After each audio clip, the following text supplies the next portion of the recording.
When you read a bunch of books written by the same author, you begin to notice a pattern in their writing, and sometimes that pattern is very concerning, and you cannot help but wonder if this author has hidden prejudice against a certain group of people that even the author might not be aware about. Like. And there's just like one particular author. This video is about one particular author whom I won't name, right? Excuse me. I read a whole lot of their books and I enjoyed reading those books. However, I also noticed a very concerning pattern in the way they write their female characters and the relationship that these female characters have with each other, or like even the male characters have with these female characters. So I'll talk about the types of female characters that this author usually writes. Uh, those characters usually fall on three categories.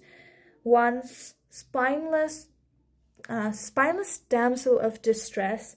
Two, girl's girl and girl boss who lose all of their spine at the presence of the male love interest. And three, the most vile and the most vindictive bitch to have ever existed on earth, right? And if a female character falls on the third category, and if the author wants to redeem them, they would make her go through something extremely traumatic that I wouldn't wish on my worst enemy. To be fair, I don't have any enemies, but you get the point, right?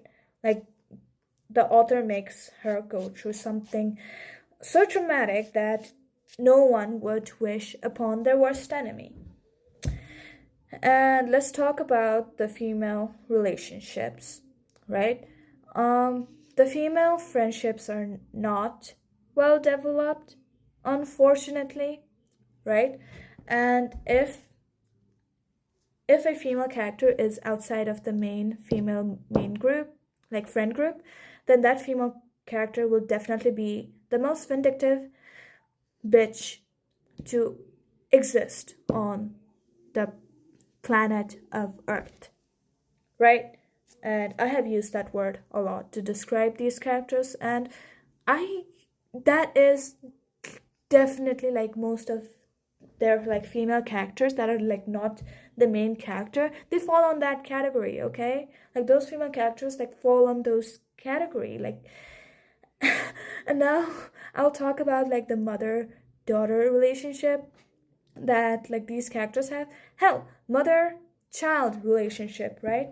Now, usually the mother in this author's story is the most is a fucking monster who does not deserve to be a mother in the first place, right? They did not want to be a mother and they don't deserve to be a mother, right? They either fall on that category, or if they are a good mother, the characters are either separated from them for the entirety of their childhood and they grow up thinking that their mother is a monster, or the mother is dead, right? And it's I would say it is very concerning. Like that is a very concerning pattern that I have seen in this author's story, right? And I also want to talk about the relationship that these the female characters have with the male characters, right? The male characters would do the most vilest of things, and especially if they're like a main character, right? Then they are forgiven so fucking easily, right? While the female characters, they are never forgiven, right? the main male character does not really go through traumatic shit to make him redeem himself, right? He goes through character development that is related to the relationship that he has with his love interest. But for female characters, that is not the case.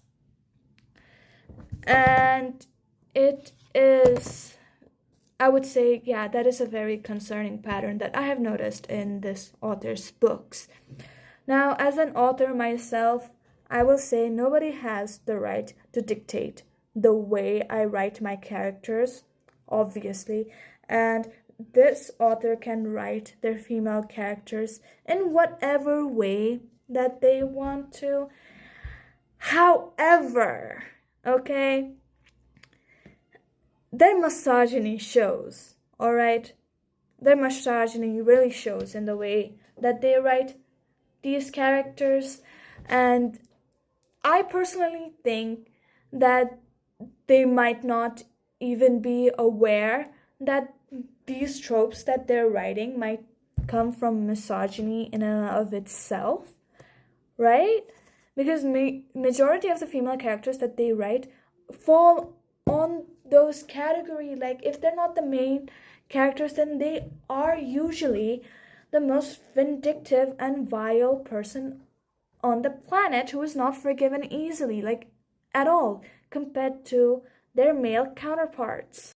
Now, I do think that the misogyny on this author's end is mostly unconscious, because I don't think that they open their computer and begin to type and create a female character and make her out to be the most vile person on earth just because she is a woman and not a part of the main friend group, right? I don't think that they do that like consciously. I don't think that they make female characters just for the sake of making them into villains, but the way that they write these characters just does make it out to, like, does make it seem so.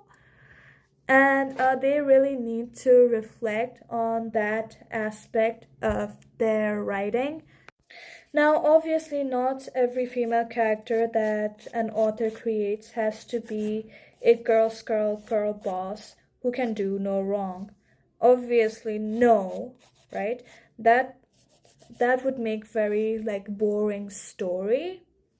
I just wished that this particular author wrote their male characters the way that they write their female characters, and make the male characters go through the same consequences that these female characters do. Because most of the times, these male characters are forgiven much more easily rather than compared to their female counterparts, right?